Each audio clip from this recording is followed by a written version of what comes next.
Morning, Martin. How are you keeping? I'm very well, thank you. So it turned out that Arsenal battening down the hatches, not getting, getting the opportunity to not play Tottenham Hotspur last weekend and getting themselves properly tuned up for Liverpool didn't really stand them in amazing stead.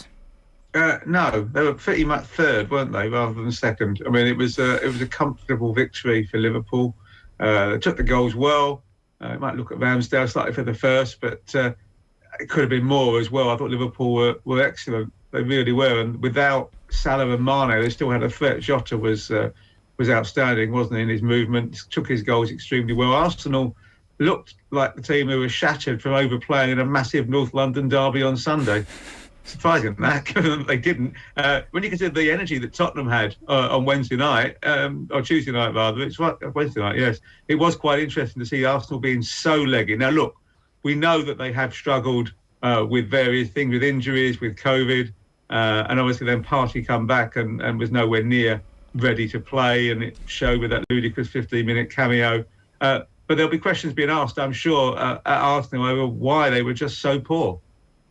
Just before that, Mark, just on Diogo Jota, because you mentioned him there, like where does this guy rank in terms of the great signings of the last 3-4 years? He's certainly got to be up there, hasn't he? He's done a really good job. Look, I mean, it's great to play for a great club, and playing with those super players makes you more confident, I'm sure. But also, he's then got to grasp the opportunity, and he has. And he's scored lots of goals, and he's always a threat, and he makes great runs. And I think he's been absolutely outstanding for Liverpool since he went there.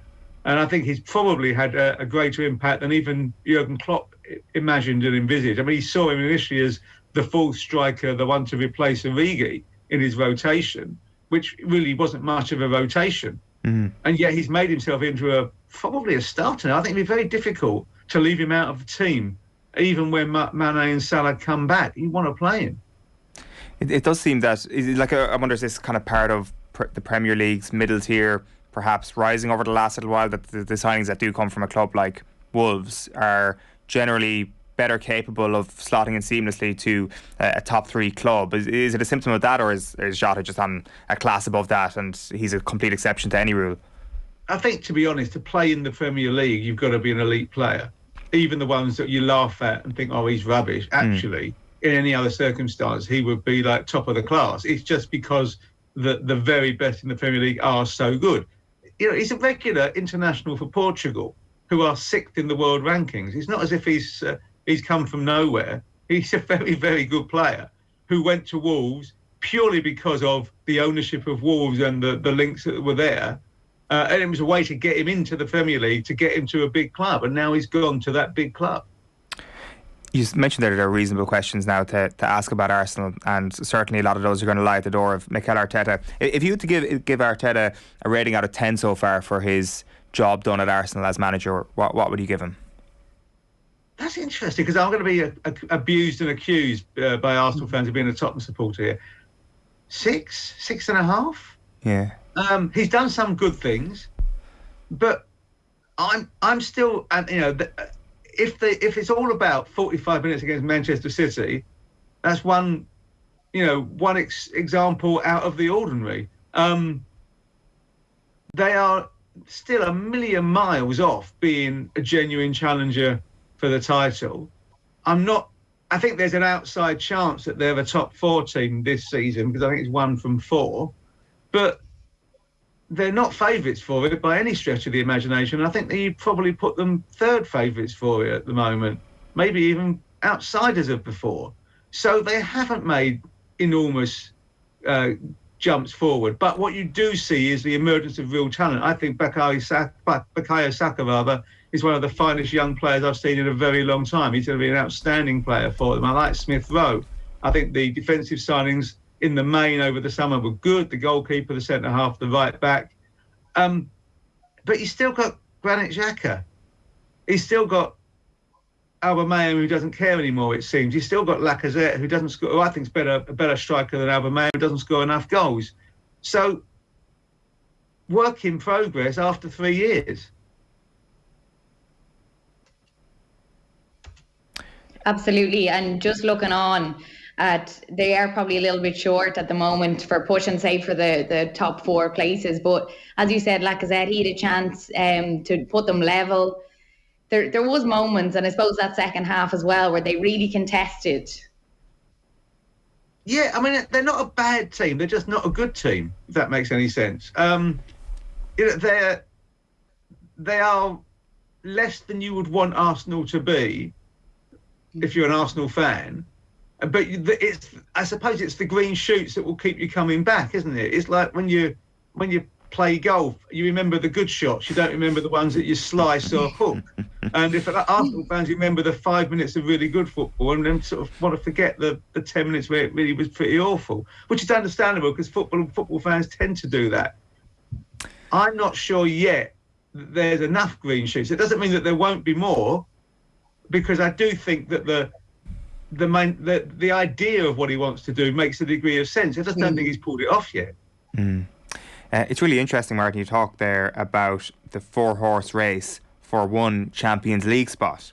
Is there not a part of your Spurs beating heart that's saying, listen, I mean, Chelsea make that a 5-horse race immediately, that this is not just a top 3 and the rest whatsoever, particularly in the context of this weekend's fixture? Come back to me on Monday morning. If Spurs don't lose at Chelsea, then Chelsea are dragged into it. If Chelsea win, then they're away clear. Because if it's even though Spurs with 4 games in hand nominally could overtake Chelsea 11 points behind, I don't think that will happen. If Spurs are 5 points behind, or even still 8 points behind with 4 games in hand, with Chelsea having won in that would have been 2 wins in 10 in the league, and questions being asked, I think it would be a different scenario. But as it stands at the moment, the equation, I think it finishes City, Liverpool, Chelsea, and then +1. And I think that realistically, that would be the right way to look at it. Then on Tottenham, there's a couple of different things we want to get into here. Let's start with Harry Kane. Obviously, his form has improved drastically. I think you said it before Christmas. It's like it would be ridiculous to suggest that Harry Kane is going to stay this uninspiring for this long, and he has really come back to a really good level of form over the last little while. Ralph Rangnick during the week was saying that Paul Pogba, he'll happily come back into the team and he'll happily play well, even if he's trying to push a move elsewhere. Do you have that sort of sense about Harry Kane at all at the moment, or are moves away from the club not motivating or as motivating as they were potentially last season? I would point you to his reaction at the final whistle. He was the one who stormed over to the fans. He hadn't scored the goal, he just made it. He was celebrating as wildly as any of those supporters.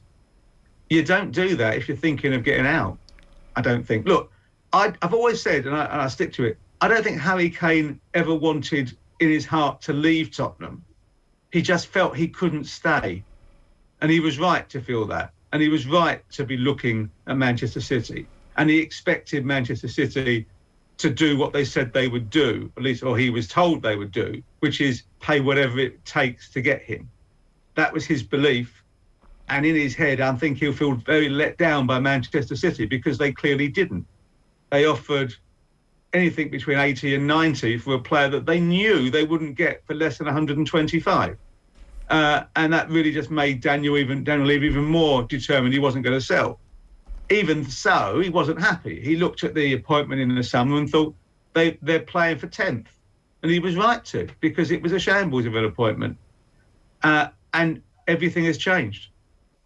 Because he sees with Antonio Conte a manager who only settles for winning things. Now, it may be that he won't win things this year, and he has to get the players he wants to change things, to make them better.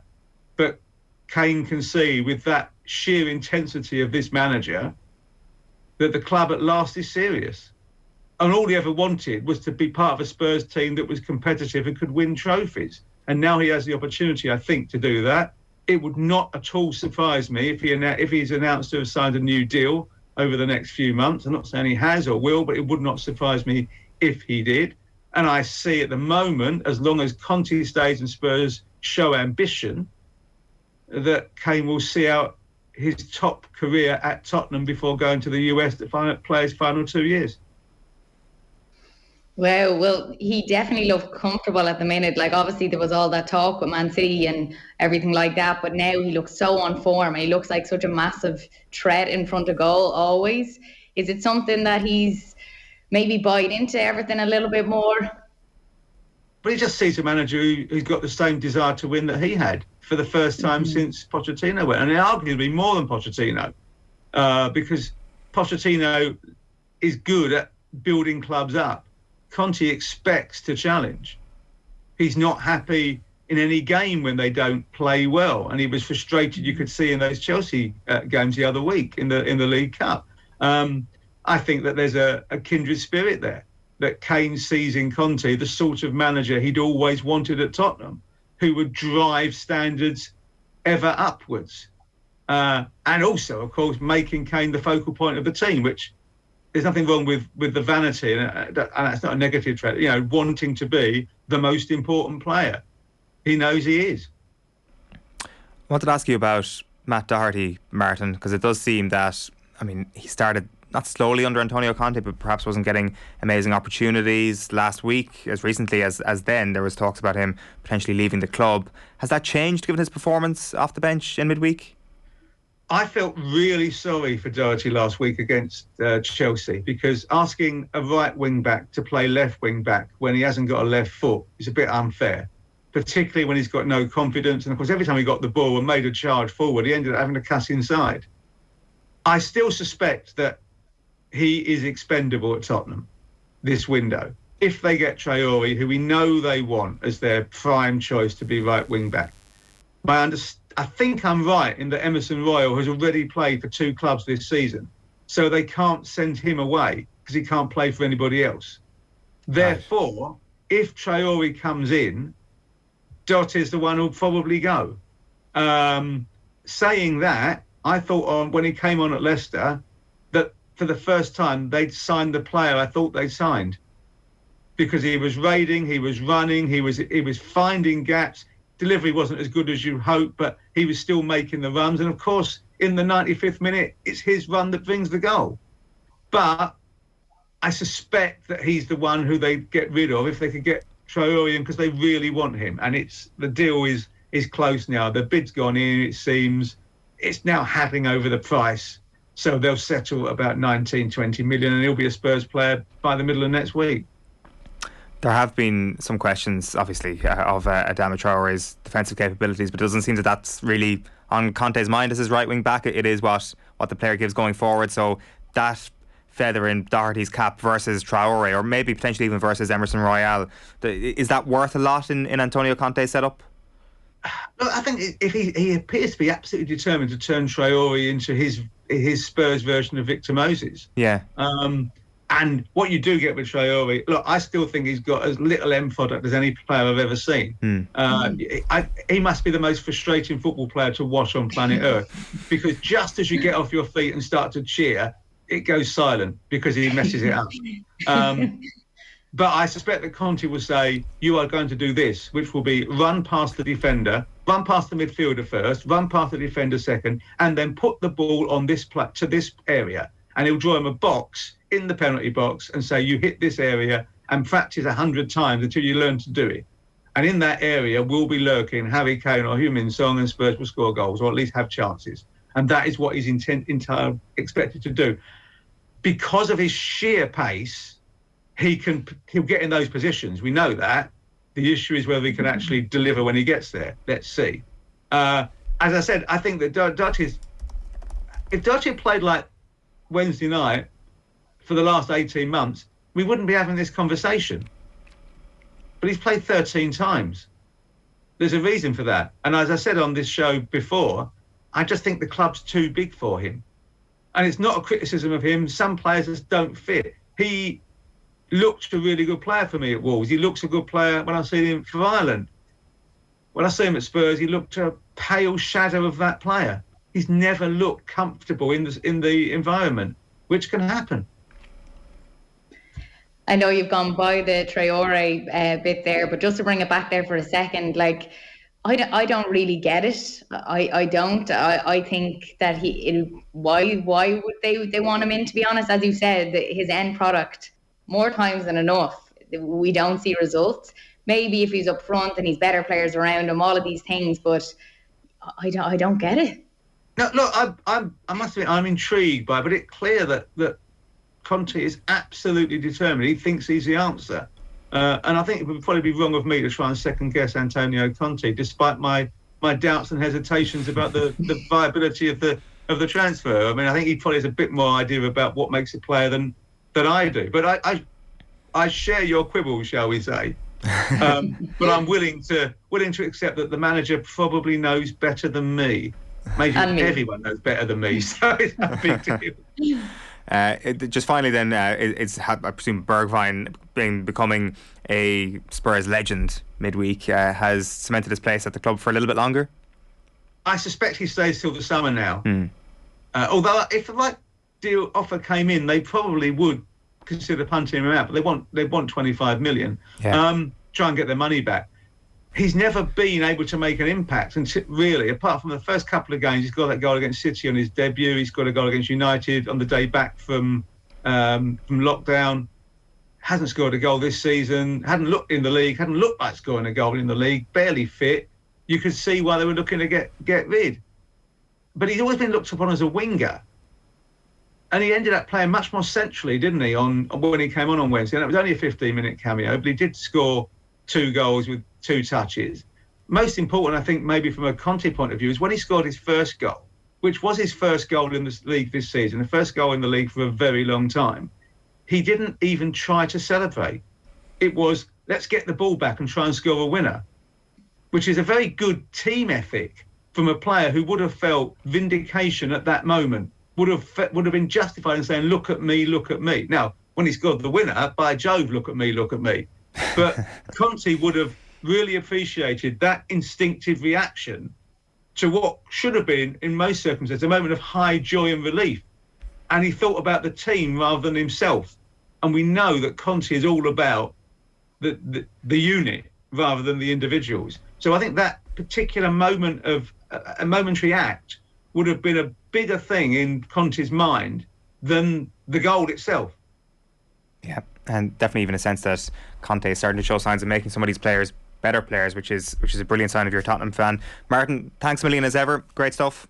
Take care. Bye-bye. Martin Lipton there on the line, and our resident Spurs OTB fan Bobby Dwyer says Hugo's staying, Paris Saint-Germain taking in Ndombele, Romero, Dyer and Son to come back. 4th nailed on for Spurs. It could yet be 3rd for Spurs, as we heard there. Ask us on Monday is the line from the Tottenham fans. Huge fixture this weekend against Chelsea. It is 10 minutes past 8 on this Friday morning. We got a packed show still to come on OTB AM. We'll hear from Alan Quinlan. We'll get the latest from the Australian Open and the Abu Dhabi Golf Championship with John Duggan. Up next though, we're chatting about the National Cup with Timmy McCarthy.